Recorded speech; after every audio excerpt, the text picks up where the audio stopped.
एक राजा की दो रानियां थीं। उनकी एक रानी राक्षसी थी, पर यह बात किसी को मालूम न थी।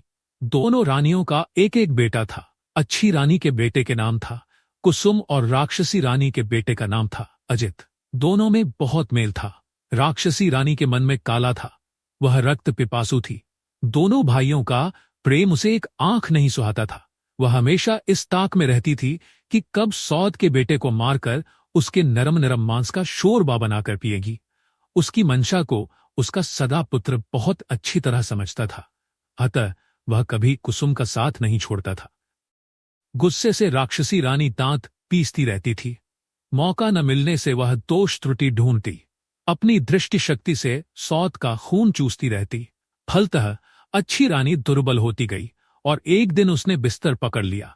2-3 दिनों में उसका देहांत हो गया। सारे राज्य में शोक छा गया, परंतु असल कारण किसी को समझ में न आया। राक्षसी रानी कुसुम को तो सताती ही थी, अपने पुत्र को भी उसका साथ देने के लिए धिक्कारती थी। एक दिन अजित ने कुसुम से कहा, भैया जाने दीजिए, हम लोग उनके पास और नहीं जाएंगे। उन लोगों ने उस राक्षसी मां के पास जाना बंद कर दिया, परंतु राक्षसी मां का अत्याचार फिर भी जारी रहा। अजित अपने दिल को कड़ाकर सब सहता रहा, पर नरम दिल वाला कुसुम धीरे धीरे सूखता गया। रानी ने जब देखा कि उसका सगा बेटा ही उसका शत्रु बन गया है, तो वह एकदम जल भुन गई। एक रात राजा के हाथी खाने में एक हाथी की मौत हो गई, घुड़साल में एक घोड़ा मर गया और गौशाला में एक गाय मृत पाई गई। राजा का गुस्सा 7वें आसमान पर चढ़ गया। दूसरी रात राजमहल में शोरगुल सुनकर राजा चिहुक कर उठे और तलवार लेकर अपने कमरे से बाहर निकले। सोने के पलंग पर अजित और कुसुम सोए थे। एक बड़ा राक्षस कुसुम को उठा लाया। इससे पहले कि राजा कुछ करते, रानी ने अपना एक केश तोड़कर राजा पर फेंक दिया। राजा वहीं जड़ हो गए। उसकी आंखों के सामने राक्षस कुसुम को खाने लगा। राजा की आंखों से अश्रुधार बह निकली, पर वे उसे पोंछ नहीं सके। उनका शरीर थर थर कांप रहा था, पर वे बैठ भी न सके। रानी अट्टहास कर उठी। अजित की नींद टूट गई। उसने देखा कि कुसुम भैया पास में नहीं है। वह हड़बड़ा कर उठा। उसने देखा कि रानी के हाथ का बाला कंगन झमझम कर रहा है और कुसुम भैया को राक्षस खा रहा है। क्रोध से उसका शरीर जलने लगा। वह दौड़कर वहां पहुंचा और राक्षस के सिर पर एक जोर का चूसा मारा। राक्षस हाय हाय कर चीत्कार कर उठा और सोने का एक टुकड़ा उगलकर भाग गया। रानी ने देखा कि यह तो अनर्थ हो रहा है, अपना ही पुत्र दुश्मन बन गया है। क्रोधाग्नि में जलती रानी अपने ही पुत्र को चबाने लगी। तभी उसके गले से लोहे का एक टुकड़ा गिर पड़ा। हतप्रभ होकर वह उछल पड़ी और सोने एवं लोहे के टुकड़े को लेकर छत पर चढ़ गई। छत पर राक्षसों की भीड़ थी। उनमें कुछ कह रहे थे और खाऊंगा और खाऊंगा, और कुछ कह रहे थे अपने देश जाऊंगा। रानी बोली, मैं यहां रहूंगी, तुम लोग अपने देश जाओ। झुंड बनाकर राक्षस अपने देश की ओर जब भागे तो उनके धक्के से राजभवन का शिखर टूट गया। पेड़ पौधों की डालें टूट गई। नदी के जल में उत्ताल लहरें उठी और राजा का हृदय कांप उठा। जली भुनी रानी अपने कमरे में आई। उसे कहीं से भी चैन नहीं आ रहा था। रात काटे नहीं कट रही थी। अंत में उसने अपनी जादुई आराम छड़ी एवं जिराम छड़ी को जला दिया और आसमान में उड़ती हुई एक नदी के किनारे उतरकर एक बांस वन में एक स्थान पर सोने के टुकड़े एवं लोहे के टुकड़े को गाड़ दिया। फिर निश्चिंत होकर वो घर लौट आई। दूसरे दिन राजा यह देखकर हैरान रह गया कि पूरे महल में जगह जगह हड्डियों के ढेर, रास्ते में भी सर्वत्र हड्डियां बिखरी हुई हैं। पूरे देश में राक्षसों ने आतंक फैला रखा है। रक्षा का कोई मार्ग नहीं। जब लोगों ने सुना कि राक्षसों ने राजपुत्रों को भी खा लिया है, तो सब झुंड का झुंड बनाकर राज्य छोड़कर भागने लगे। राजा जड़ हो गए। उनके राज्य में राक्षस छा गए। नदी किनारे बांस वन में एक किसान बांस काटने गया। एक बांस को चीरने पर उसे 2 अंडे दिखे। उसे समझ में नहीं आया कि वे सांप के अंडे थे या किसी और प्राणी के। उसने अंडों को फेंक दिया। अंडे टूट गए। लाल रंग के अंडे से एक लाल रंग का राजपुत्र और नीले रंग के अंडे से नीले रंग का राजपुत्र प्रकट हुआ। माथे पर मुकुट, हाथ में नंगी तलवार लिए दोनों राजपुत्र वायुवेग से वहां से चले गए। डर से किसान मूर्छित हो गया। जब उसे होश आया तो उसने देखा कि लाल अंडे का खोल सोने का एवं नीले अंडे का खोल लोहे का बनकर वहां पड़ा हुआ है। किसान ने लोहे वाले खोल से अपने लिए एक हंसिया और सोने वाले खोल से अपनी पुत्रवधू के लिए एक बाजूबंद बनवा दिया। दोनों राजपुत्र चलते चलते एक राज्य में पहुंचे। वहां बड़े बड़े राक्षसों से लोग डरे सहमे रहते थे। राजा रोज मंत्री नियुक्त करते, पर राक्षस उन्हें खा जाते एवं एक परिवार के लोगों को खा जाते। राजा ने घोषणा कर दी थी कि जो कोई भी जोड़ा राजपुत्र राक्षसों का संहार करेगा, उसके साथ परी की तरह जुड़वा राजकुमारियों का ब्याह करा दिया जाएगा एवं उनका राजत्व भी उन्हें मिलेगा। अनेक जोड़ा राजपुत्र आए, पर राक्षसों ने उन्हें खा लिया। लाल कमल और नील कमल राजा के समक्ष उपस्थित होकर बोले, हम लोग राक्षसों को मारने के लिए आए हैं। उन्हें देख राजा के मन में आशा निराशा के भाव उठे, पर अंत में बोले, ठीक है। नील कमल और लाल कमल नंगी तलवार लेकर एक कमरे में छुपकर बैठ गए। धीरे धीरे रात गहराने लगी, कोई भी राक्षस नहीं आया, और एक पहर बीता, तब भी कोई नहीं आया। आधी रात बीतने पर भी कोई नहीं आया। दोनों राजपुत्रों को नींद आने लगी। नील कमल ने लाल कमल से कहा, भैया मैं सो जाता हूं, बाद में मुझे जगाकर तुम सो जाना। राक्षस आकर अगर नाम पूछे तो मेरा नाम पहले बताना, अपना नाम पहले मत बताना। यह कहकर नीलकमल सो गया। थोड़ी देर बाद दरवाजे पर दस्तक हुई। लाल कमल तलवार को मजबूती से पकड़कर सावधान हो गया। राक्षस आए। शायद रोशनी में उन्हें ठीक से दिखाई नहीं देता था, इसलिए एक ने कहा, रोशनी बंद करो। लाल कमल बोला, नहीं। राक्षसों में जो सबसे बड़ा था गुस्से से गोंगो करने लगा। बोला, घर में कौन जाग रहा है रे? सारे राक्षस किचकिच करते हुए बोले, कौन जाग रहा है, कौन जाग रहा है? लाल कमल ने कहा, लाल कमल से पहले नील कमल जाग रहा है, और जाग रहा है तलवार जाग रहा है। घी का दिया किसका आया है? काल। नीलकमल का नाम सुनते ही राक्षसगण डर से 3 कदम पीछे हो गए। नीलकमल अपने पूर्व जन्म में राक्षसी रानी के गर्भ से पैदा हुआ था। उसके शरीर में राक्षस का ही खून दौड़ रहा होगा। राक्षस इस बात को जानते थे। सबने कहा, अच्छा, तुम नीलकमल हो भी या नहीं? प्रमाण दो। राक्षसों ने अनेक चतुराई से उससे प्रमाण मांगना आरंभ किया। राक्षसों के लीडर ने कहा, तुम लोग अपने नाखून दिखाओ। लाल कमल ने नीलकमल के मुकुट को तलवार की नोक पर रखकर बाहर दिखाया। उसे हाथ से छूकर आपस में बोलने लगे, बाप रे, जिसके नाखून इतने भयंकर हैं, पता नहीं वह कैसा होगा। लीडर ने फिर कहा, देखो तुम लोगों का थूक कैसा है। लाल कमल ने तलवार द्वारा दिए के गरम घी को उन पर छिड़क दिया। राक्षसों के रोए जलने लगे। वातावरण में दुर्गंध फैल गई। राक्षसगण गोंगो करते हुए भागे। थोड़ी देर बाद फिर आकर वे बोले, तुम लोग अपनी जीभ दिखाओ जरा। लाल कमल ने अपनी और नीलकमल की तलवारों को दरवाजे की फांक से बाहर निकाल दिया। राक्षसों के लीडर ने दोनों तलवारों को अपने हाथों से कसकर पकड़ लिया और सभी राक्षसों से उसने कहा, अब मैं जीभ को खींचकर उखाड़ लूंगा। तुम लोग मुझे पकड़कर खूब जोर से खींचो। सबने जोर लगाकर खींचा। फिर क्या था, नंगी तलवार की धार से उसके दोनों हाथ कट गए और काले रक्त की धारा बहने लगी। चिल्लाते हुए सभी राक्षसों के सिरों को लांघकर लीडर राक्षस भाग गया। बहुत देर बाद लीडर राक्षस फिर कहीं से आया और पूछा, कौन जाग रहा है? कौन जाग रहा है? कौन जाग रहा है? बहुत देर तक किसी राक्षस की आहट न पाकर लाल कमल निश्चिंत हो गया था। उसे नींद आने लगी थी। उस अवस्था में उसके मुख से निकल गया, लाल कमल जाग रहा है, और उसकी बातें मुंह में ही रह गई और दरवाजा तोड़कर सभी राक्षस लाल कमल पर टूट पड़े। घी का दीपक उलट गया। लाल कमल का मुकुट गिर गया। वह चीत्कार कर बोला, भाई, नील कमल की नींद टूट गई। उसने देखा राक्षस है। अंगड़ाई लेते हुए उसने कहा, आराम छड़ी, विराम छड़ी जाग रहा है रे? कौन? देख जरा दरवाजे पर मेरी नींद तोड़ रहा कौन? नीलकमल की आवाज सुनते ही सारे राक्षसों की सिट्टी पिट्टी गुम हो गई। वे अधमरे हो गए। नीलकमल ने घी के दिए को जलाया, फिर सभी राक्षसों को तलवार से काट डाला। राक्षसों को मारकर हाथ मुंह धोकर दोनों निश्चिंत होकर सो गए।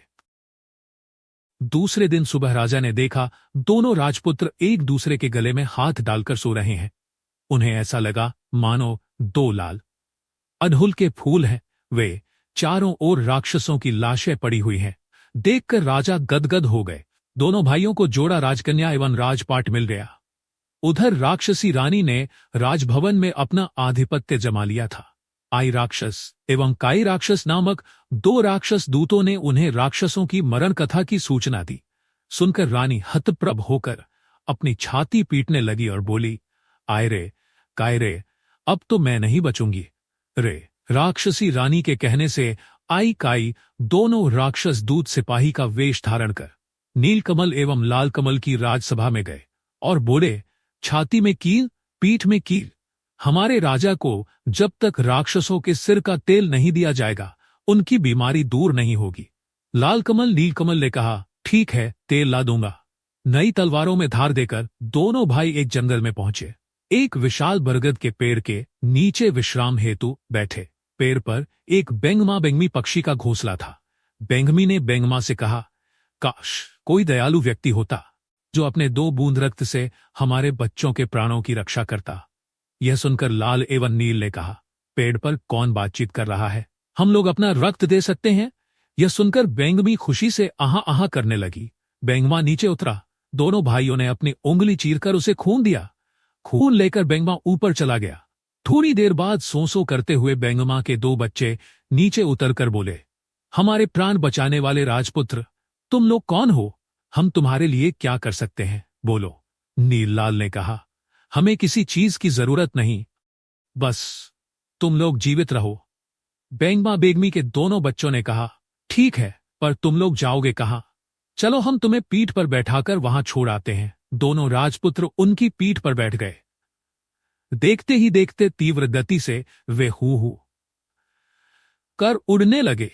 नदी नाले, जंगल, पहाड़, चंद्र सूर्य को पीछे छोड़ वे शून्य में उड़ने लगे। 7 दिन 7 रात तक लगातार उड़ने के बाद 8वें दिन वे एक पहाड़ पर उतरे। पहाड़ के नीचे मैदान, मैदान के उस तरफ राक्षसों का देश। नीलकमल ने कुछ उड़द के दाने चुनकर लाल कमल के कोंच में रखते हुए कहा, लोहे की उड़द चबाने के लिए वे कहेंगे तो इसे चबाना। उसके बाद वे आगे बढ़ने लगे। मैदान को पार करते ही राक्षसों के एक दल ने उन्हें घेर लिया और वे चिल्लाने लगे, हाउ हाउ काओ, मानुस गंध पांव पकड़ पकड़ कर खाओ। उन्हें देखते ही नीलकमल ने चिल्लाकर कहा, नानी मां, नानी मां, हम लोग आए हैं तुम्हारा नीलकमल, गोद में उठाकर हमें ले चलो। ठहरो ठहरो, रुको रुको रुको कहकर सभी राक्षसों को रोककर लंबे लंबे हाथ पैर वाली विशाल जटा वाली एक बूढ़ी राक्षसी ने आकर नीलकमल को गोद में उठा लिया और मेरा ना नीलो, मेरा नाती कहकर दुलार करने लगी। नानी के शरीर की दुर्गंध से नीलकमल को उल्टी आ रही थी। लाल कमल को देखकर वह बोली, तुम्हारे साथ वह कौन है रे? नीलकमल बोला, वह मेरा भाई है नानी। भाई बूढ़ी बोली, तब मानुस गंध क्यों पा रही हूं? अगर मेरा नाती है तो लोहे की उड़द खाकर दिखाए। इसके साथ ही उसने अपनी नाक से 5 लोहे की उड़द निकालकर लाल नाती को खाने के लिए दी। लाल कमल को पहले से ही पता था। उसने चुपचाप लोहे की उड़द को अपने कपड़े में छुपा लिया और सचमुच की उड़द निकालकर कटर कटर करके चबाने लगा। बूढ़ी राक्षसी को विश्वास हो गया कि लाल कमल उसका नाती ही है। खुशी से वह गदगद हो गई। दोनों नातियों को गोद में लेकर वह दुलार करने लगी, लेकिन लाल कमल के शरीर से मानुस गंध पाकर उसकी जीभ में पानी आने लगा। लेकिन अपने नाती को वह कैसे खा सकती थी? दोनों को लेकर वह अपने घर चली आई। उस पूरे देश में सिर्फ राक्षस भरे हुए थे। चारों ओर राक्षस कुल बुला रहे थे। पृथ्वी से मनुष्य, जीव जंतु आदि को मारकर पूरे देश में बिखरा दिया गया था। लाल नील राक्षसों के कंधे पर बैठकर घूमते और देखते कि हर ओर मरे हुए, सड़े हुए मनुष्य, जीव जंतु बिखरे पड़े हैं। दुर्गंध ऐसी कि भूत भी भाग जाए। लाल ने कहा, भाई लगता है सारी पृथ्वी उजाड़ हो गई है। नीलकमल चुप रहा, लेकिन उसने मन ही मन ठान लिया कि पृथ्वी को अब इन राक्षसों से बचाना होगा। जब रात गहरी हो गई तब सब निशाचर राक्षस अपने बाल बच्चों के साथ 7 समुद्र पार सभी राज्य में उत्पात मचाने, मनुष्य जीव जंतुओं को मारकर लाने के लिए चले गए। तब तब नीलकमल लाल कमल को साथ में लेकर राजमहल के दक्षिण की ओर स्थित एक कुएं के पास पहुंचा। वहां उसने लाल कमल से कहा, भैया मेरे कपड़ों को पकड़ो। कपड़े देकर नीलकमल कुएं में उतरकर एक तलवार और एक सोने का डिब्बा लेकर बाहर निकला। डिब्बे को खोलते ही जीवन काठी एवं मरण काठी नामक एक ततैया और ततैयी बाहर निकले। जीवन काठी में राक्षसों के प्राण एवं मरण काठी में उस रानी राक्षसी के प्राण बसते थे। नीलकमल ने जीवन काठी को अपने पास रखा एवं लाल कमल को मरण काठी थमा दिया। जब दोनों ततैयों के शरीर में हवा लगी तब राक्षसों को घबराहट होने लगी। पृथ्वी पर जड़ पड़े राजा के देश में राक्षसी रानी नींद में लुढ़क गई। पृथ्वी पर गए राक्षस तेज कदमों से नदी पर्वत लांघ कर लौटने लगे। यह देख नीलकमल ने जीवन काठी ततैये के 2 पैरों को तोड़ दिया। सारे राक्षसों के दोनों पैर टूट गए। राक्षस दोनों हाथों के बल पर तेज गति से आने लगे। यह देख नीलकमल ने ततैये के बाकी दोनों पैर भी तोड़ दिए। सारे राक्षसों के दोनों हाथ कटकर गिर गए। हाथ नहीं, पैर नहीं, फिर भी सारे राक्षस हाउ माऊ काऊ दौड़ 7 शत्रुओं को खाऊं कहते हुए लुढ़कते हुए आगे बढ़ने लगे। तब नीलकमल ने तलवार से जीवन काठी नामक उस ततैये के सिर को काट दिया। इसके साथ ही सारे राक्षसों के सिर कटकर लुढ़कने लगे। बूढ़ी राक्षसी का सिर छिटककर नीलकमल और लाल कमल के पास आकर गिरा। नीलकमल और लाल कमल ने उस बूढ़ी राक्षसी के सिर को एक नए कपड़े में बांधा और मरण काठी नामक ततैये को सोने के डिब्बे में डालकर बेंगमा बेंगमी को पुकारा। 3 माह 13 दिनों के बाद दोनों भाइयों के पैर अपने देश में पड़े। सर्वत्र उनकी जय जयकार होने लगी। नीलकमल और लाल कमल ने कहा, कहाँ है वे सिपाही लोग, दवा ले जाओ। लेकिन वे तो सिपाही नहीं, राक्षस थे। वे लोग उसी दिन मर गए थे। नीलकमल एवं लाल कमल ने छाती में कील, पीठ में कील वाले राजा के देश में अपने सिपाहियों द्वारा राक्षसनी का सिर भिजवा दिया। सिर को देखते ही राक्षसी रानी अपने वास्तविक रूप में आ गई और गुस्से में लाल पीली होती हुई अविलंब नीलकमल और लाल कमल के राज्य में पहुंच गई। लाल कमल ने मरण काठी नामक ततैया को सोने के डिब्बे से बाहर निकाला। उसे देखते ही राक्षसी रानी के प्राण उड़ गए। राक्षसी रानी के मरते ही जड़ हो चुके राजा का रोग भी दूर हो गया। स्वस्थ होने पर राजा ने सारे राज्य में ढोल पिटवाया। प्रजाजनों ने आकर पूछा, हाय, हमारे राजकुमार अजित और कुसुम कहाँ हैं? राजा ने भी दीर्घ श्वास छोड़ते हुए कहा, हाय, कहाँ है मेरे सुपुत्र? तभी राजभवन के बाहर ढाक ढोल बजने लगे। थोड़ी ही देर में नील कुसुम एवं लाल कुसुम एक दूसरे के गले में हाथ डाले राजा के सम्मुख उपस्थित हुए। राजा ने पूछा, क्या तुम लोग मेरे अजित और कुसुम हो? प्रजागण एक स्वर में बोले, हाँ हाँ, ये ही हमारे अजित और कुसुम है। उसके बाद दोनों राज्य एक हो गए। नील कुसुम और लाल कुसुम इलावती और लीलावती के साथ दोनों राज्यों में शासन करते हुए सुखपूर्वक रहने लगे।